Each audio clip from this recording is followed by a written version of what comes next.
Gloire à Dieu, gloire au Seigneur Jésus-Christ.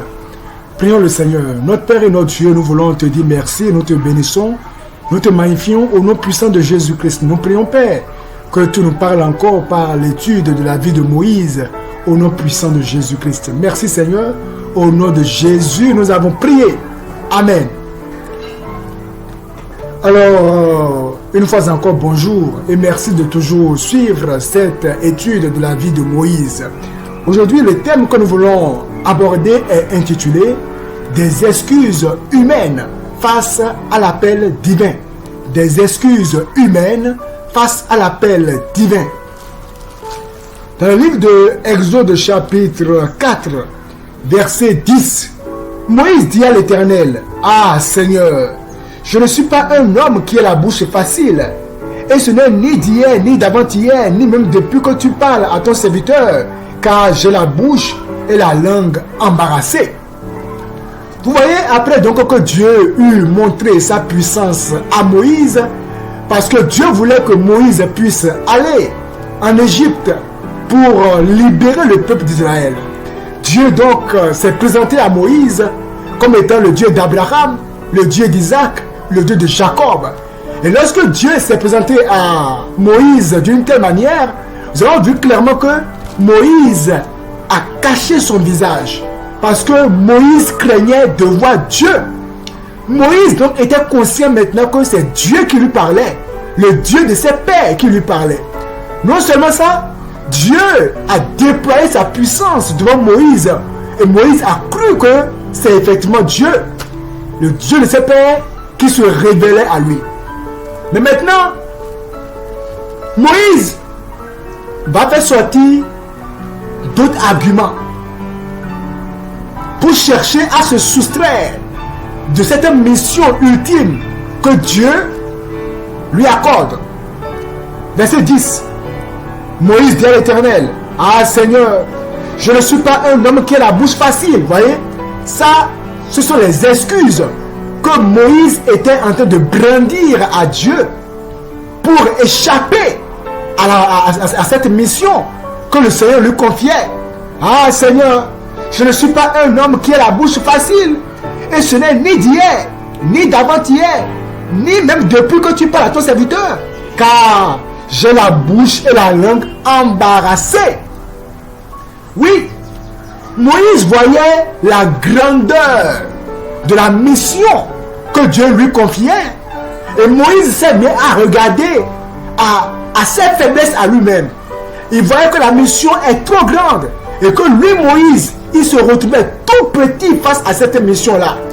D'un côté, c'est normal. D'un côté, c'est normal. Pourquoi? La mission que Dieu vous confie, vous vous trouverez toujours petit par rapport à cette mission vous-même. Si ce n'est que la chair est impotente face à la mission que Dieu vous confie.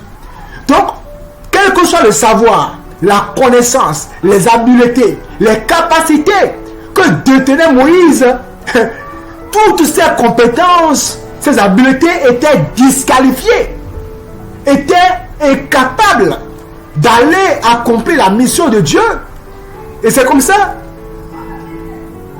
Moïse s'est mis à voir ses faiblesses. J'ai la langue embarrassée, je ne peux pas le faire. Parce que pour aller vers Pharaon, il faut pouvoir parler correctement. Pour parler au peuple d'Israël, il faut aussi bien parler. Parce que peut-être pour Moïse, c'est qu'il faut être éloquent, il faut pouvoir séduire les gens, il faut leur parler pour qu'ils puissent être attirés, accrochés.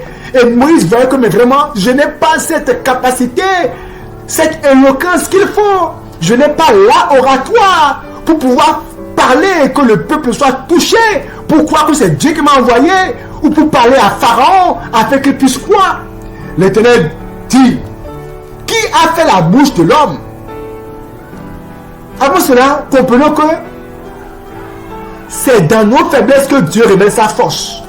C'est dans nos faiblesses que Dieu révèle sa force. Et Dieu se sert des choses viles pour confondre les sages. Dieu se sert des personnes sans compétence pour aller confondre les sages de ce monde.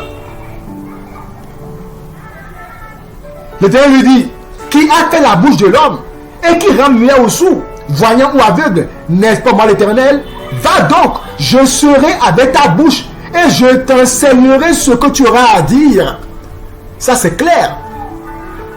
Tu peux avoir le doctorat, le master, être éloquent dans ton entreprise, être éloquent dans la communication, mais lorsque Dieu te rencontre, tu te rends compte que toutes ces habiletés-là, tu te rends compte que ce n'est rien, que tu ne peux rien faire avec ça. L'œuvre de Dieu se fait avec la force de Dieu. On lui dit que l'œuvre soit faite avec la force que Dieu communique. Personne ne peut faire l'œuvre de Dieu avec sa force humaine. Il sera fatigué, il sera épuisé.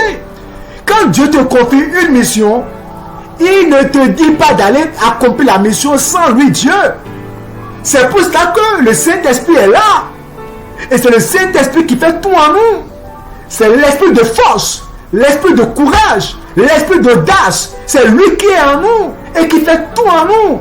Et c'est parce qu'il est en nous que Dieu agrée nos œuvres. Ce n'est pas nos habiletés qui impressionnent Dieu. Ce n'est pas notre compétence, notre savoir-faire. Ce n'est pas notre dynamisme qui impressionne Dieu. Mais c'est notre disposition de cœur. Et le fait que nous puissions le laisser en ses mains afin qu'il puisse nous utiliser comme il veut.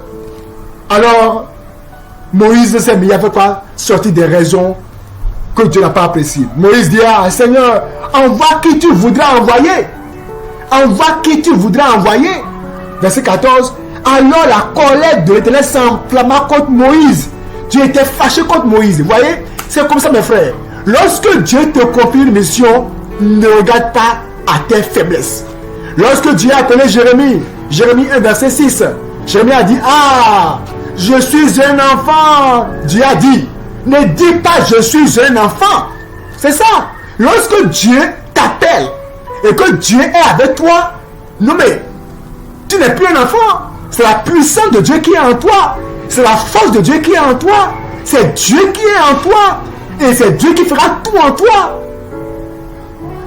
Lorsque Dieu a envoyé Jonas en mission, Jonas a fui. Jonas a fui parce qu'il a vu que la mission était trop grande. Il se voyait incapable face à cette mission-là. Mais c'est dans nos faiblesses que Dieu révèle sa force. Il faut le comprendre. C'est dans tes incapacités que Dieu te révèle sa puissance. Il se sert des choses viles pour confondre les sages. Donc Moïse s'est mis à faire sortir des raisons humaines, des excuses humaines pour échapper à l'appel de Dieu pour cette mission-là. Mais Dieu n'a pas accepté ces excuses. Je dirais seulement que lorsque Dieu te confie une mission, ne lui brandis pas des excuses. Parce que Dieu ne compte pas sur ta force humaine pour accomplir la mission qu'il t'assigne. C'est lui en toi qui te fera accomplir ce qu'il t'a confié. Quand Dieu te confie une mission, il ne te dit pas d'aller accomplir la mission sans lui. Il est avec toi. Il est en toi. Il te révèle les stratégies. Il te donne le courage, l'audace, la force, la puissance, l'onction qu'il faut pour accomplir la mission qu'il t'a confiée.